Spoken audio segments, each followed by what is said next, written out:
Perhaps British Prime Minister Boris Johnson wanted a distraction from the COVID-19 pandemic and the fallout from England's July 19th reopening.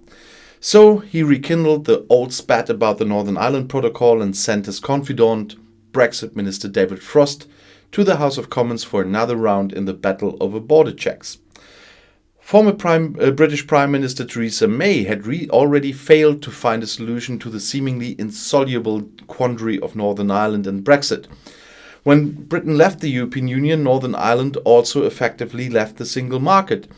The Republic of Ireland, which is its strong economic partner, meanwhile, remains part of the EU. There is thus supposed to be a border so that the movement of goods between the two countries can be checked.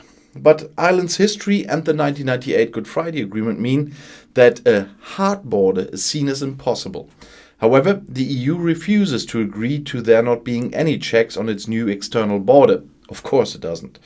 It is difficult to resolve this problem logically. So a compromise drawing a fictional border through the Irish Sea for goods was devised, and this was what Johnson signed up to last December. Since then, however, he has done everything, at least in Brussels' view, to thwart this compromise from coming into effect. The issue surfaced at the recent G7 summit in Cornwall when he clashed with the French President Emmanuel Macron over the transport of sausages from one country to the other. Macron's US counterpart Joe Biden also warned Johnson in Cornwall to not do anything that would undermine the Good Friday Agreement and peace in Ireland. However, this does not seem to have deterred Johnson or had a long-lasting effect on him. Does anything? The British government has insisted that for the time being the Johnson Protocol will remain in place, but Frost made a series of proposals to overhaul it significantly, most of them based on suggestions that had already been made and discarded during 4 years of Brexit negotiations. He has proposed abolishing the inspection of goods if a company certifies that these were not produced for consumption in the EU but only for Northern Ireland. He also said that all British goods that met EU standards should be allowed to circulate freely, whereas others should clearly be marked for Northern Ireland only. But as I heard from viewers, this doesn't work, by the way. However, he also suggested that Britain would be responsible for regulating this, so the EU would effectively have to outsource its border control mechanisms to London. Yeah, right. Another proposal is to abolish export certification because Johnson has always promised that the North would not be burdened with extra paperwork. Yeah, he's a liar. The EU has made concessions on this matter, but London wants to abolish all documentation altogether. It also wants to abolish rules on state aid, according to which the British government would have to ensure that all subsidies for any goods destined for Northern Ireland are in accordance with EU law. This was always considered as interference in British sovereignty.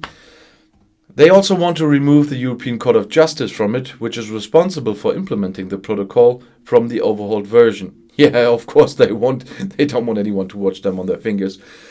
To make his case personally, Boris Johnson spoke on the phone both with European Commission President Ursula von der Leyen in Brussels and with German Chancellor Angela Merkel.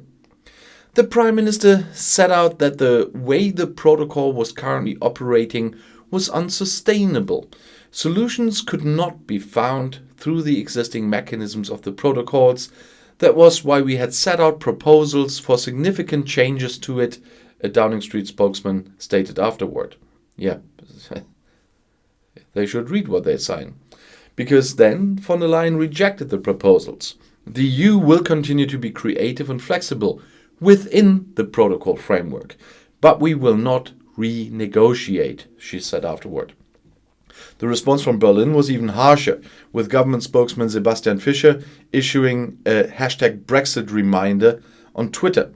The Northern Ireland Protocol was negotiated by the UK government. It was signed by the UK government. It was ratified by the UK Parliament. Its consequences were known. It is too much to expect the United Kingdom to stand by what it has negotiated, signed and ratified? First time I really agree with him. In diplomatic terms, this is a slap in the face. There is no desire to renegotiate in Brussels or any of the capital cities of the EU member states. But the British government has Northern Ireland's Democratic Unionist Party breathing down its neck. The new leader of the Unionist and Loyalist Party, which has been ravaged by internal divisions, has threatened to undermine any proposal that would call into question Northern Ireland's right to be treated in the same way as the rest of the United Kingdom.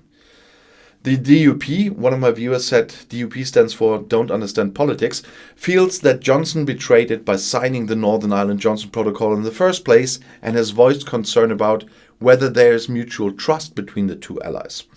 Trust is also lacking between Brussels and Britain, which makes any informal solutions more difficult. EU negotiators are already repulsed and annoyed by this latest episode in Brexit entertainment. Repulsed and annoyed, that's two words that quite work for me as well when I have to talk about that government and their behavior.